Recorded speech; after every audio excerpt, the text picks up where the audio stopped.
这是活久见，我被大鹅给啄了。待会儿就有菌菇汤喝了。真的？这是什么？是黑豆皮还是海带丝啊？我师傅给我淘的偏方，蟾蜍皮。蟾蜍皮？这么恶心的东西，你都能放厨房啊？你至于吗？我的手被王八咬了，少爷有没有创可贴啊？那是我沾沾乌龟，好不好？你懂不懂哈？院子里的那个东西，你跟少爷说了吗？完了，我忘了，他刚才打岔。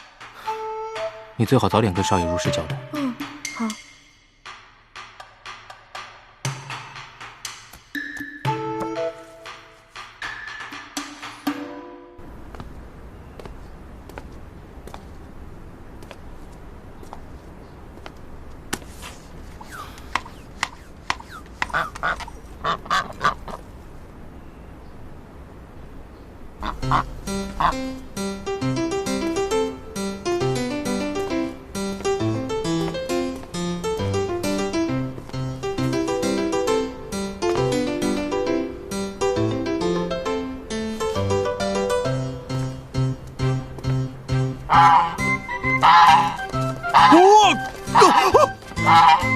不要过来！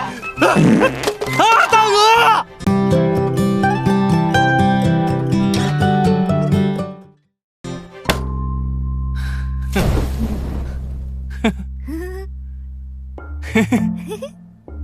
这是活久见，我被大鹅给啄了。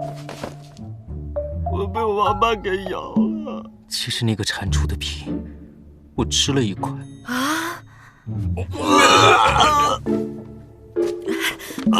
各位，对不起，是这样的，我师傅听说我住的是平房，所以给我捉了只鹅回来。你师傅可真有趣啊，他怎么不去花果山给你找个猴子呢？啊，他怎么不找呢？你别生气，打住。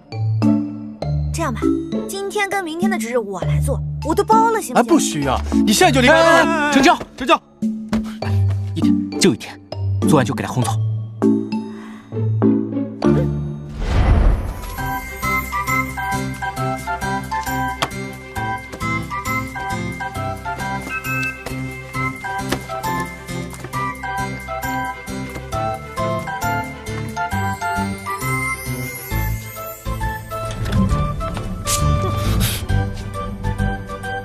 不好意思啊。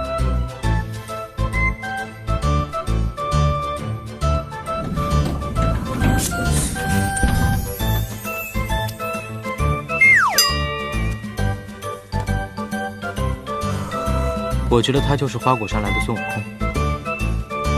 有了金小鱼，生活没难题。他头顶上那是个啥？